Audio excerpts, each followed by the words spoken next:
Hello students, I welcome you all in the new session of Haryana EduSet. Myself Archana Arora, PGT Chemistry from GHSI Sonipat, Haryana.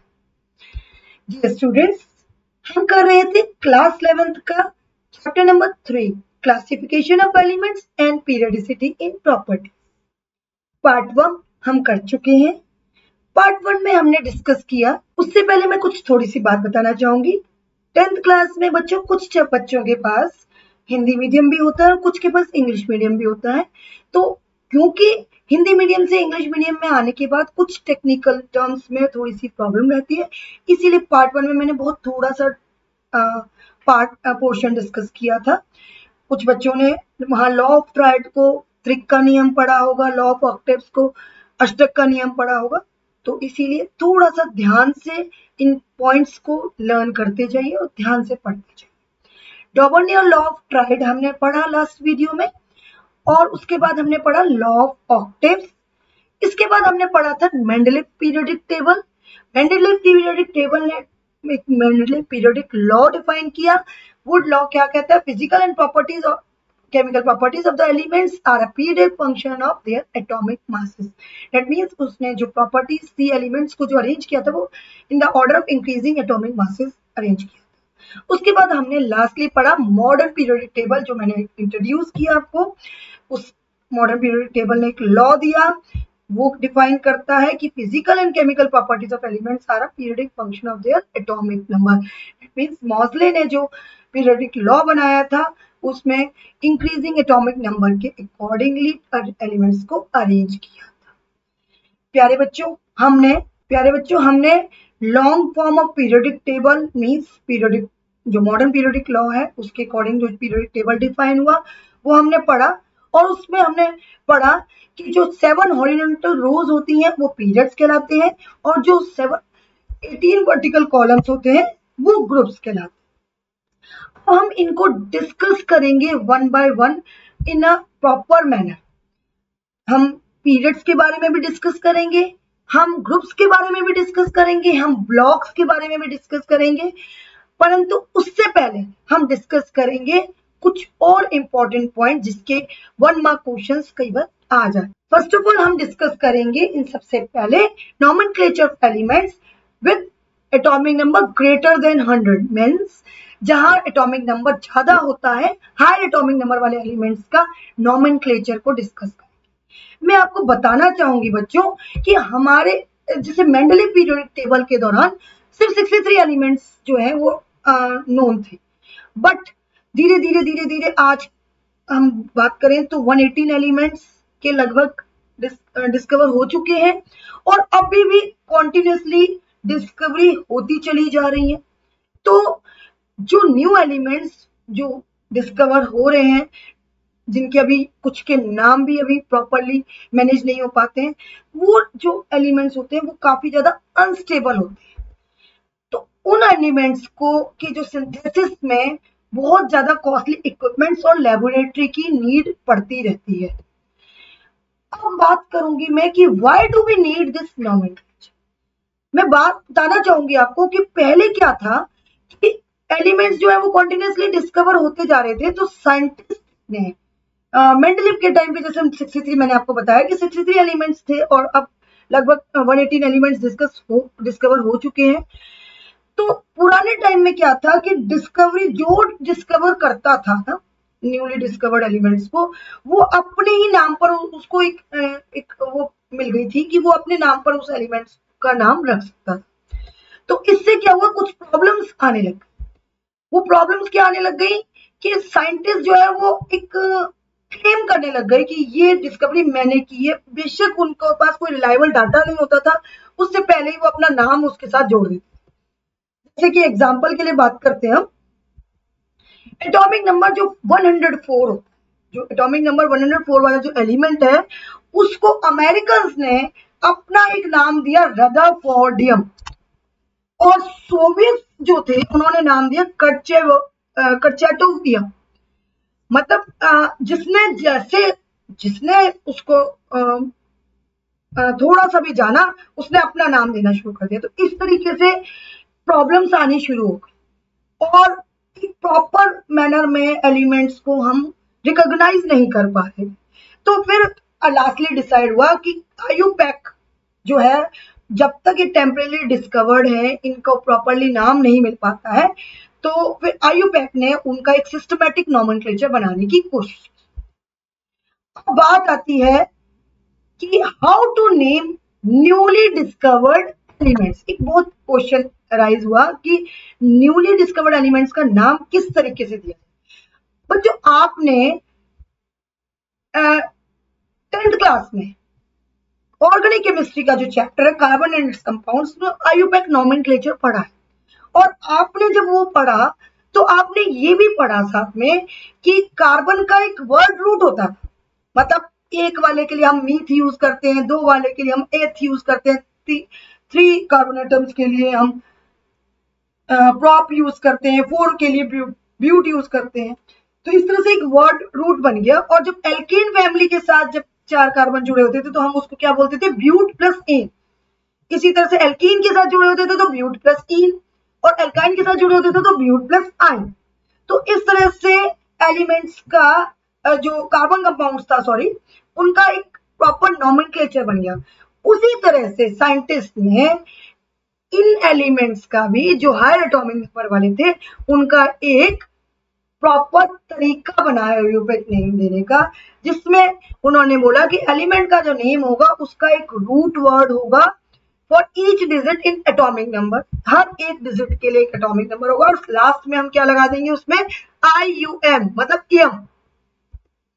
जैसे कि अगर कोई element 1 के साथ, किसी element की डिजिट में 1 है, तो उसके लिए हम वर्ड यूज करेंगे अन, और उसका जो एब्रिविएशन होगा, जो सिंबल होगा, जब हम सिंबल रिकॉग्नाइज करेंगे उस पर्टिकुलर एलिमेंट का, तो उसको यू से डिनोट करेंगे। और कहीं अगर एलिमेंट होता है 3, तो हम ट्राई यूज, 3 डिजिट होती है, 1 3 समथिंग करके कुछ नंबर होता है, तो ट्राई यूज करेंगे और उसके लिए हम टी यूज करेंगे। सिमिलरली 6 होगा तो हम हेक्स यूज करेंगे और उसके लिए हम एब्रिविएशन यूज करेंगे सिंबल में एच। तो इसी के लिए कुछ एग्जांपल्स हम ले लेते हैं। फर्स्ट ऑफ ऑल एक एग्जांपल लूंगी मैं, एग्जांपल नंबर 1, एटॉमिक नंबर 108 को लेकर। 108 में अगर हम इनकी डिजिट्स को अलग अलग चेक करें तो डिजिट बनती है 108। 108 जब बनती है तो आप देखेंगे कि 1 के लिए हमने वर्ड रूट, जो पिछले टेबल में मैंने आपको बताया, 1 के लिए हम अनयूज करेंगे, 0 के लिए हम नील यूज करेंगे, और 8 के लिए हम ऑक्ट यूज करेंगे। और लास्ट में क्या आ जाएगा हमारा, IUM, जो हमने हर वर्ड में यूज करना ही है, हर एटॉमिक नंबर के साथ। तो अब आपका नाम क्या बन गया बच्चों, अनिलोक्टियम, और इसका जो सिंबल बन जाएगा वो बन जाएगा UNO। ठीक है बच्चों। अब बात करते हैं हम एग्जाम्पल नंबर 2 की, और एग्जाम्पल नंबर 2 की बात करें 112, तो उसमें डिजिट्स हम देखते हैं 1 1 और 2। 1 के लिए हम अनयूज करते हैं, 1 के लिए अगेन हम अनयूज करेंगे, 2 के लिए हम बाई यूज करेंगे, और साथ में जोड़ देंगे हम IUM, क्योंकि बाई में भी आई से एंड हो रहा है और IM में भी आई यूज हो रहा है, तो हम दोनों में से एक आई को साथ में रखेंगे, और नंबर जो है, जो नेम जो है आईयूपैक नेम क्या बन जाएगा जुड़ के, अन बाई अम, और सिंबल बन जाएगा इसका UUB। तो इस तरह से आपने एटॉमिक नंबर्स का नेमिंग करनी है। अब बात करते हैं हम नोटेशंस की। तो नोटेशंस के लिए मैंने आपको सारे एटॉमिक नंबर्स के यहाँ नंबर दे दिए हैं, 101 से लेकर के 10118 तक। तो आप इस तरह से इनका एटॉमिक नंबर देख सकते हैं, एटॉमिक नंबर के साथ नेम देख सकते हैं, उनका सिंबल देख सकते हैं, और इस तरह से आप आगे बढ़ सकते हैं। Official name yet to be announced, ये मैं पहले ही आपको बता चुकी हूँ।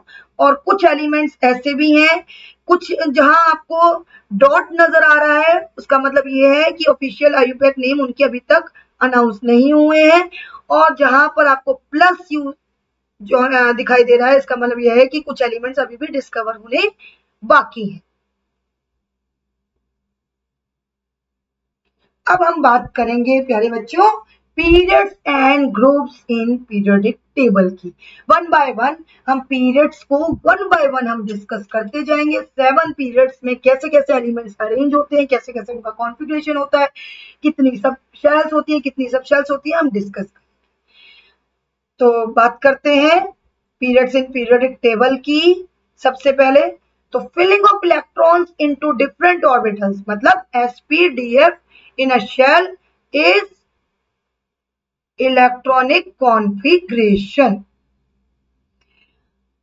अब बात करते हैं हम periods in a periodic table indicates number of shells. जो पीरियड है वो क्या शो करता है, नंबर ऑफ शेल्स को डिफाइन करता है। सबसे पहले अगर हम बात करें फर्स्ट पीरियड की, तो फिलिंग ऑफ फर्स्ट पीरियड मतलब जो सबसे लोएस्ट लेवल की फिलिंग करता है, मतलब के शेल की फिलिंग करते हैं। और के शेल में हमारे पास जो ऑर्बिटल होती है वो कौन सी होती है, 1s सब शेल होती है हमारे पास। 1s orbital S sub shell होती है और उसमें 1s ऑर्बिटल में हम फिलिंग करते हैं, जिसमें फर्स्ट ऑफ ऑल हमारे पास एक एलिमेंट आ जाता है 1s1 वाला, क्योंकि हम के शेल में 2 इलेक्ट्रॉन्स को ही फिल कर सकते हैं। तो 1s1 हाइड्रोजन को दे देते हैं और 1s2 जो है वो हीलियम को दे देते हैं।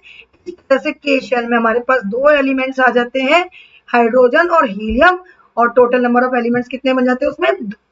हम सेकंड पीरियड की बात करते हैं। सेकंड पीरियड में एल शेल, सेकंड पीरियड मतलब second number of shell, that means L shell को हम डिफाइन करते हैं, जिसमें हमारी s और p ऑर्बिटल्स फिल होती हैं। देखते हैं कैसे। सबसे पहले हम बात करेंगे लिथियम और बेरिलियम की, जहां पर सिर्फ हमारी s ऑर्बिटल्स इन्वॉल्व होंगी। 1s2 2s1 लिथियम का कॉन्फ़िगरेशन होगा और 1s2 2s2 जहां हमारी 2s भी कंप्लीट हो जाती है, बेरिलियम का कॉन्फ़िगरेशन होगा। और इसके बाद हमारा p ऑर्बिटल्स की बारी आएगी 1s2 2s2, क्योंकि 2s के बाद अकॉर्डिंग टू ऑब्रो प्रिंसिपल 2s के बाद 2p फिल की जाती है। तो 2p1 जो है जहां हम कॉन्फ़िगरेशन फिल करेंगे वो आ जाएगा बोरोन को, और जहां हम बात करते हैं इसी तरह से कार्बन को 2p2 हो जाएगा, कार्बन नाइट्रोजन को 2p3 हो जाएगा, ऑक्सीजन को 2p4 हो जाएगा और फ्लोरीन को 2p5 हो जाएगा। और लास्टली जब 2p6 कंप्लीट हो जाएगी, p ऑर्बिटल में 6 इलेक्ट्रॉन्स रख सकते हैं हम टोटल, क्योंकि इसमें px py और pz इस तरह से होता है। तो 2 electrons in each orbital, each sub orbital. तो हम 1s2 2s2 2p6, यहाँ p ऑर्बिटल भी कंप्लीटली फिल हो जाती है 2p ऑर्बिटल, और इस तरह से यहाँ पर 6 जो एलिमेंट्स हैं वो p ऑर्बिटल में इन्वॉल्व हो जाते हैं। तो टोटल एलिमेंट्स जो सेकंड पीरियड में बने 2 s ऑर्बिटल वाले और 6 p ऑर्बिटल वाले, total number of elements in second period is 8। Next हम थर्ड पीरियड की बात करते हैं बच्चों। तो वहां पर हमारी एम शेल फिल की जाती है, जहां पर भी s और p ऑर्बिटल ही इन्वॉल्व होती है। बताऊंगी मैं आपको क्यों वहां पर d ऑर्बिटल इन्वॉल्व नहीं होती, बाद में बताते हैं हम आपको। सबसे पहले 3s1 जो है कॉन्फ़िगरेशन का 2p के बाद 3s ऑब्रो प्रिंसिपल के थ्रू जाती है, और 3s1 कॉन्फ़िगरेशन किसको इन्वॉल्व करता है, सोडियम एलिमेंट को, जिसका एटॉमिक नंबर 11 है। और 3s2 कहाँ डिफाइन करता है, मैग्नीशियम को, जिसका एटॉमिक नंबर 12 होता है। इसके बाद 3p6 की बारी आती है, 3p ऑर्बिटल की बारी आती है, और 3p1 ऑर्बिटल का जो 3p का जो फर्स्ट इलेक्ट्रॉन है वो जाता है एल्यूमिनियम में एटॉमिक नंबर 13 के साथ। इसके बाद 3p2 3p3 3p4 3p5 और लास्टली आर्गन के पास आपके जाता है कॉन्फ़िगरेशन 3s2 3p6, जिसका एटॉमिक नंबर बनता है 18। और इस तरह से 2 एलिमेंट 3s ऑर्बिटल के साथ और 6 एलिमेंट्स 3p ऑर्बिटल्स के साथ, and total number of elements for third period is equals to 8। अब बात करूंगी मैं कि यहाँ 3d ऑर्बिटल क्यों इन्वॉल्व नहीं होती। थर्ड पीरियड में 3d ऑर्बिटल इन्वॉल्व होनी चाहिए थी, पर क्यों नहीं हो पाती है, ये क्वेश्चन अराइज होता है। क्योंकि बच्चों आपने एटॉमिक स्ट्रक्चर वाले चैप्टर में पढ़ा होगा कि 3d orbital is filled after 4s according to 4 of वो principle, and हम कह सकते हैं n+l रूल जो डिफाइन करता है उसके accordingly 3d orbital is filled by 4s। तो इसीलिए 3D ऑर्बिटल जो इन्वॉल्व होगी हमारे फोर्थ पीरियड। फोर्थ पीरियड में हमारा फिलिंग ऑफ नेक्स्ट शेल होती है, एन शेल, जिसमें S P D orbitals involve होती हैं। बात करते हैं अब 4s। सबसे पहले 4s में पोटेशियम 4s1 पोटेशियम में जाएगा 19 एटॉमिक नंबर के साथ, एंड 4s2 जाएगा कैल्शियम में एटॉमिक नंबर 20 के साथ। उसके बाद अकॉर्डिंग टू ऑक्बो प्रिंसिपल हमारी 3D ऑर्बिटल की बारी आती है, और 3D ऑर्बिटल 3D1 जो है वो 21 एटॉमिक नंबर स्कैंडियम के साथ जाता है, और इसी तरह से सीरीज में जाते जाते लास्टली 3D10 पर हम जाते हैं, और वो होता है जिंक का। क्योंकि ये ट्रांजिशन एलिमेंट्स होते हैं इसलिए हम इसे बोलते हैं, क्योंकि 3D ऑर्बिटल इन्वॉल्व करते हैं इसमें, हम इसे बोलते हैं 3D ट्रांजिशन सीरीज। इसके बाद according to aufbau principle 4p orbital की बारी आती है। तो 4p के बाद 4p1 31st electron, and then 4p6 36 krypton तक, वहां तक नंबर पहुंच जाते हैं। तो आप देखेंगे बच्चों कि यहाँ पर कितने एलिमेंट्स टोटल हो जाते हैं, 2 + 10 + 6 18 एलिमेंट्स टोटल फोर्थ पीरियड में इन्वॉल्व हो जाते हैं। नेक्स्ट फिफ्थ पीरियड में नेक्स्ट शेल फिल की जाती है, और नेक्स्ट शेल में सबसे पहले 5s orbital, then according to aufbau principle again 4D orbital.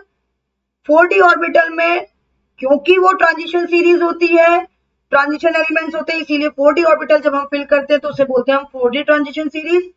Then 5p orbital, and hence total number of elements in fifth period is also 18.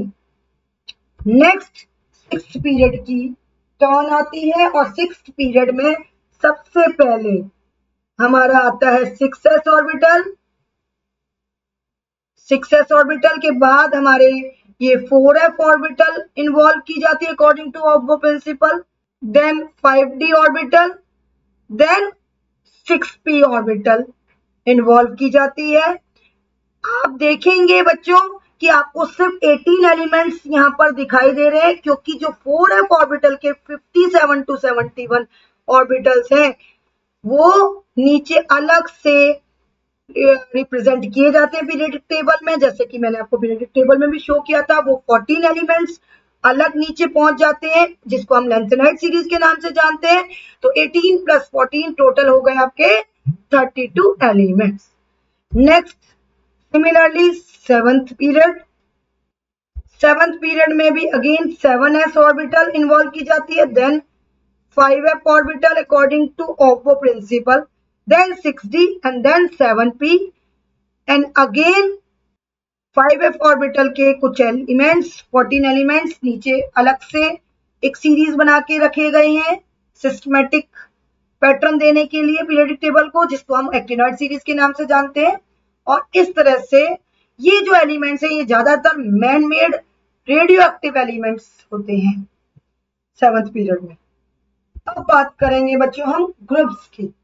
Groups जो है हमें आपको ऑलरेडी बता चुके हैं। ग्रुप्स हमारे यहाँ 18 वर्टिकल कॉलम, जो कि मॉडर्न पीरियोडिक टेबल में हमने पहले ही आपको बताया 18 vertical columns are there, they are known as groups. Elements in a same group has generally similar configuration, मतलब लास्ट शेल में उनमें लगभग आप देखेंगे कि कॉन्फ़िगरेशन जो है वो लास्ट शेल में हमेशा सेम ऑर्बिटल से एंडिंग होगी, इसीलिए उनकी प्रॉपर्टीज भी लगभग सिमिलर होती हैं। जैसे आप देख रहे हैं फॉर एग्जांपल ग्रुप वन में आप देखें तो आप देख रहे हैं लिथियम जिसका एटॉमिक नंबर 3 है, उसका कॉन्फ़िगरेशन 1s2 2s1 है, मतलब लास्ट इलेक्ट्रॉन कहां जा रहा है 2s ऑर्बिटल में, और 1 से एंड हो रहा है, 1 इलेक्ट्रॉन से एंड हो रहा है। सिमिलरली जब आप सोडियम पे जाएंगे जिसका एटॉमिक नंबर 11 है तो 1s2 2s2 2p6 3s1। आप चाहें तो इन एलिमेंट्स को नोबल गैसेस के थ्रू भी डिस्क्राइब कर सकते हैं। नोबल गैसेस को आप हमेशा स्क्वायर ब्रैकेट में शो करके आप लास्ट शेल का कॉन्फ़िगरेशन, लास्ट ऑर्बिटल का कॉन्फ़िगरेशन शो कर सकते हैं। उसके बाद देखिए आप सोडियम में एलिमेंट जो कॉन्फ़िगरेशन है वो क्या कहाँ से एंड हो रहा है, 3s1 से। पहले में आपका 2s1 से एंड हुआ था और यहाँ पर 3s1 से एंड हो रहा है। सिमिलरली पोटेशियम में देखेंगे आप 4s1 से एंड हो रहा है, रुबिडियम में आप देखेंगे 5s1 से, सीजियम में 6s1 से, फ्रेंशियम में 7s1 से। तो इस तरह से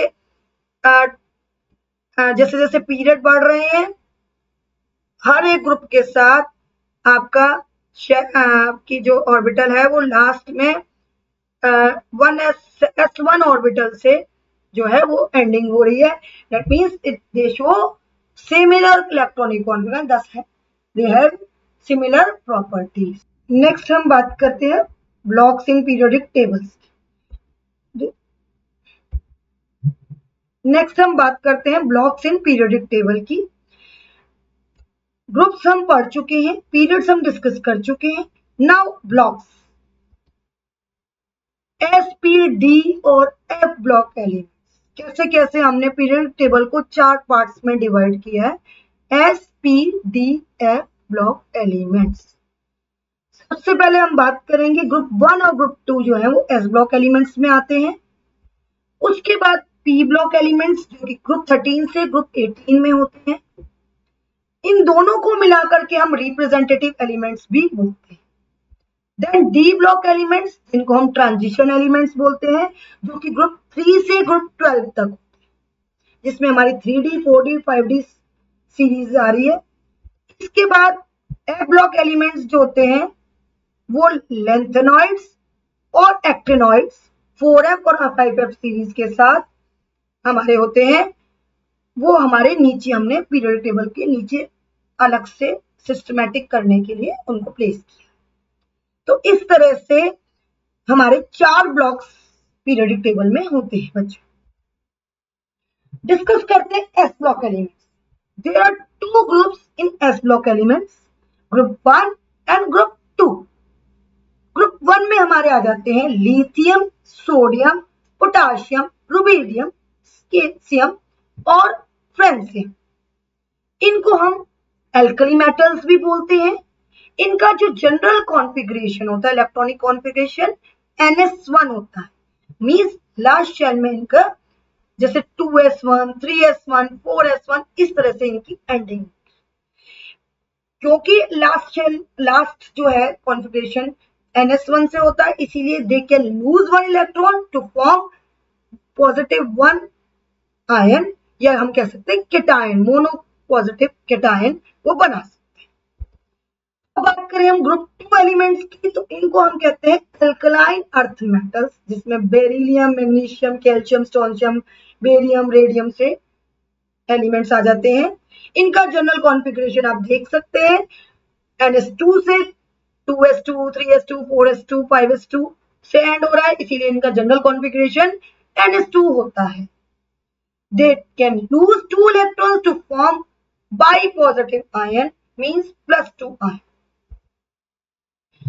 अब बात करें कुछ प्रॉपर्टीज की एस ब्लॉक एलिमेंट्स की, तो बच्चों एक्सेप्ट लिथियम एंड बेरिलियम, जो पहले 2 एलिमेंट्स हैं एस ब्लॉक के, ग्रुप 1 और ग्रुप 2 के, all alkali metals form ionic compounds.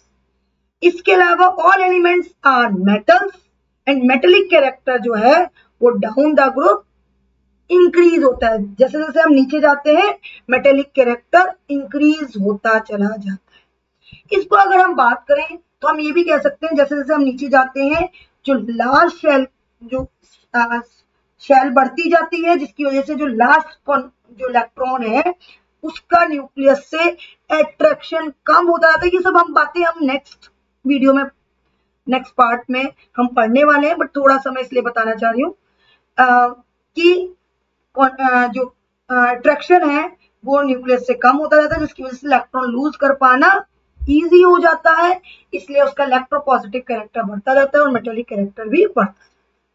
Reactivity also increases down the group, क्योंकि जितना ज्यादा लूज होगा इलेक्ट्रॉन उतना ज्यादा वो किसी और से रिएक्ट करने की टेंडेंसी रखेगा, इसलिए रिएक्टिविटी जो है वो डाउन द ग्रुप इंक्रीज होती है।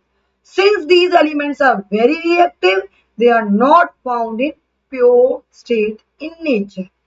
इसीलिए प्योर स्टेट में नहीं होते हैं। बात करते हैं पी ब्लॉक एलिमेंट्स की। पी ब्लॉक एलिमेंट्स में कॉन्फ़िगरेशन होता है NH2 and P126. They involve metals, non-metals and metalloids and are placed in the right side of the periodic table में आपने देखा है कि जो अभी मैंने बताया आपको कि जो पी ब्लॉक एलिमेंट्स है वो हमेशा राइट साइड पर होते हैं, और आप देखेंगे कि इसमें इस पूरे पी ब्लॉक एलिमेंट्स में जो ये वाला पार्ट है ना, ब्लू वाला पार्ट, ये जो है वो मेटल्स का होता है। ये जो ऑरेंज वाला जिगजैग वाला पार्ट है ये मेटलॉइड्स का होता है, और ये धीरे धीरे हम किस पे चले जाते हैं, नॉन मेटल्स पे चले जाते हैं ग्रीन वाले पार्ट में, और ये नोबल गैस फैमिली होती है। तो ये एक पॉइंट है इसका पी ब्लॉक एलिमेंट्स की प्रॉपर्टीज का। उसके बाद ग्रुप 16 एलिमेंट्स जो होते हैं ऑक्सीजन फैमिली जिसे हम कहते हैं, they are known as chalcogens. ये चैल्कोजेंस क्यों कहलाते हैं? क्योंकि chalco word stands for ore और जेंस फॉर प्रोड्यूसिंग। ये ओर जनरेटिंग होती है। जनरली आपने देखा होगा ओर्स जो है 10th क्लास में मेटल्स एंड नॉन मेटल्स में पढ़ा भी होगा कि ओर्स जो है या तो वो ऑक्साइड फॉर्म में होते हैं या वो सल्फाइड फॉर्म में होते हैं, तो ओर जनरेटिंग एलिमेंट्स होते हैं, इसीलिए इनको चैल्कोजेंस बोलते हैं। इसी तरह से ग्रुप 17 एलिमेंट्स को हेलोजेंस बोलते हैं। फ्लोरीन, क्लोरीन, ब्रोमीन, आयोडीन, ये सब हेलोजेंस होते हैं। Hello word stands for salt और जेंस फॉर प्रोड्यूसिंग। तो सॉल्ट प्रोड्यूसिंग होते हैं। जनरली सॉल्ट जो होते हैं वो फ्लोराइड्स होते हैं या क्लोराइड्स होते हैं या ब्रोमाइड्स होते हैं या आयोडाइड्स होते हैं, इसीलिए हम इन्हें हेलोजेंस बोलते हैं। इसी तरह ग्रुप 18 एलिमेंट्स को हम नोबल गैसेस भी बोलते हैं, जिनका कॉन्फ़िगरेशन एंड होता है NH2 and P6। They are very low reactive because they cannot lose or gain electrons। जब कॉन्फ़िगरेशन कंप्लीट है तो इसमें ना देने की टेंडेंसी है ना लेने की टेंडेंसी है, ना ये लूज करते हैं ना ये गेन करते हैं, इसलिए इनकी रिएक्टिविटी जो है वो बहुत बहुत कम। नेक्स्ट हम बात करेंगे पी ब्लॉक एलिमेंट्स में कैसे कैसे ट्रेंड चेंज होता है। पी ब्लॉक एलिमेंट्स में बात करूं तो मेटेलिक कैरेक्टर जो है वो डाउन द ग्रुप इंक्रीज होता है, और नॉन मेटेलिक कैरेक्टर जो है वो लेफ्ट टू राइट जाने पर इंक्रीज होता है। मतलब लेफ्ट टू राइट पे जाएंगे तो मेटेलिक कैरेक्टर कम होता जाएगा, नॉन मेटेलिक कैरेक्टर बढ़ता जाएगा। डाउन द ग्रुप जाएंगे तो मेटेलिक कैरेक्टर बढ़ेगा, नॉन मेटेलिक कैरेक्टर कम होता जाएगा।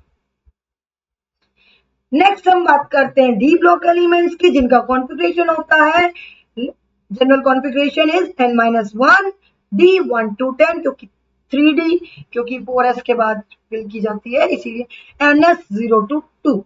Transition of properties takes place from s to p, thus d block elements are called transition elements. s से p में जाते वक्त कुछ प्रॉपर्टीज में चेंजेस आते हैं, और बीच में कौन पड़ता है, ये डी ब्लॉक पड़ता है, इसीलिए इनको ट्रांजिशन एलिमेंट्स कहते हैं। एस से पी के ट्रांजिशन को डिपेंड करता है। इसमें आपका ये कुछ एलिमेंट्स आ जाते हैं, और ये जो जिंक है, जो कैडमियम है, ये और ये मरकरी है, ये लोग अपनी प्रॉपर्टीज को शो नहीं करते हैं, क्योंकि इनका जो कॉन्फ़िगरेशन होता है ये कंप्लीट होता है n-1 d 10 और NH2 कॉन्फ़िगरेशन होता है। जैसे नोबल गैसेस होती हैं उसमें, वैसे यहाँ पर इनका configuration completely fill. All are metals, ये सारे जो हैं डी ब्लॉक एलिमेंट्स मेटल्स होती हैं, मोस्टली फॉर्म कलर्ड आयंस, और साथ में अलग अलग तरह की वैलेंसीज को ये शो करती हैं। साथ साथ ये पैरामैग्नेटिज्म को शो करती हैं, और कैटलिस्ट के रूप में भी ये बहुत ज्यादा यूज में आती है। बात करते हैं नेक्स्ट एम ब्लॉक एलिमेंट्स की, जिनका इलेक्ट्रॉनिक कॉन्फ़िगरेशन होता है n-2f 1 to 14, n-1 d 0 to 1 and then ns2। ये इनका कॉन्फ़िगरेशन होता है जनरल, और इसमें हमारे आ जाते हैं कौन से, दो सीरीज आ जाती हैं जो आपको बार बार बताया जा रहा है, 58 to 71 जिसे हम लैंथेनॉइड सीरीज कहते हैं, और 90 to 103 जिसे हम एक्टिनॉइड सीरीज कहते हैं। और एक्टिनॉइड सीरीज जो है वो जनरली रेडियो एक्टिव एलिमेंट्स के लिए काम करते हैं। Elements after U are transuranium elements. जो एलिमेंट्स यूरेनियम के बाद आ रहे हैं, 92 के बाद आ रहे हैं, उनको हम ट्रांस यूरेनियम एलिमेंट्स भी कहते हैं। अब बच्चों बात आती है, हमने बहुत कुछ डिस्कस कर लिया है, अब मैं आपको कुछ असाइनमेंट देना चाहूंगी बच्चों। आप असाइनमेंट में पहले तो ये 2 क्वेश्चंस ट्राई करेंगे, अगर आपको नहीं आता है तो नेक्स्ट वीडियो में हम इनको डिस्कस भी कर सकते हैं। बाकी ये बहुत सिंपल है, जो मैंने आपको नॉमेनक्लेचर से रिलेटेड और पीरियडिक टेबल से रिलेटेड ही मतलब जो क्वेश्चन कराया है उसी से रिलेटेड क्वेश्चंस है। सबसे पहले in terms of period and group where would you locate the element with Z equals to 117। सबसे पहले आप क्या करेंगे, इसमें एटॉमिक नंबर 117 का कॉन्फ़िगरेशन निकालेंगे, उनको अकॉर्डिंग टू ऑब्बो प्रिंसिपल आप ऑर्बिटल्स में फिल करेंगे, 1s2 2s2 2p6, इस तरह से आप 117 तक पहुंचाएंगे और फिर चेक करेंगे कि ये कहाँ स्टैंड करता है, कौन से पीरियड में स्टैंड करता है और कौन से ग्रुप में स्टैंड करता है। अब मैं लगभग आपको सब कुछ बता चुकी हूँ ग्रुप्स और पीरियड्स के बारे में, तो आप लोग ये क्वेश्चन बहुत ही इजीली कर पाए और इस तरह के क्वेश्चन एग्जाम में आ सकते हैं, इसलिए आपने प्रैक्टिस कर। इसके बाद आप 120 एलिमेंट वाले एटॉमिक नंबर वाले एलिमेंट की आईयूपैक नेमिंग करेंगे। 1 2 0 क्या बनेगा, जिस तरीके से आपको बताया गया था उसी तरह से आप इसको करेंगे। इसके अलावा आपने इन टेक्स्ट जो है एनसीईआरटी में इंटेक क्वेश्चन है, क्वेश्चन नंबर 2, क्वेश्चन नंबर 3 और क्वेश्चन नंबर 4, इसी टॉपिक के साथ में वो क्वेश्चंस ट्राई करेंगे करने का। और इसके अलावा एनसीईआरटी की एक्सरसाइज में 3.4, 3.5, 3.6 और 3.7, 3.8 क्वेश्चंस हैं, इनको भी आप ट्राई करेंगे जो कि इन्हीं टॉपिक्स पर बेस्ड है। नेक्स्ट हम बात करते हैं कि हमने इस चैप्टर में क्या क्या अब तक पढ़ लिया है। हम डॉबर्नियन लॉ और ऑक्टेव्स, लॉ ऑफ ऑक्टेव्स सब पढ़ चुके हैं न्यूलैंड का। मेंडली पीरियडिक लॉ हम लास्टली पढ़ चुके हैं। अब हमने पढ़ा modern periodic law. Modern periodic law arranges the elements in the order of their atomic numbers in 7 horizontal rows that are periods and 18 vertical columns that are groups or families. Next हमने पढ़ा elements of the same group have similar valence shell electronic configuration and therefore exhibit similar chemical properties. इसके बाद हमने पढ़ा कि 4 types of elements can be recognized in the periodic table on the basis of their electronic configuration. These are S, P, D and F block elements. And elements which lie at the borderline between metals and non-metals, example silicon, germanium and arsenic, they are called as metalloids और semi-metals. इसके अलावा हमने nomenclature के बारे में भी पढ़ा है। तो इस तरह से आपका यहाँ तक का टॉपिक कंप्लीट हो गया है। नेक्स्ट पार्ट में हम पढ़ने वाले ट्रेंड्स इन वेरियस, किस तरह से हमारा atomic size, ionisation enthalpy, electron affinity कैसे वेरी करती है अलोंग अ ग्रुप और अक्रॉस अ पीरियड। ये सब चीजें जो कि बहुत बहुत इंपॉर्टेंट है, वो नेक्स्ट पार्ट में होने वाला है and I will try to complete that this chapter in the next. Thank you, have a nice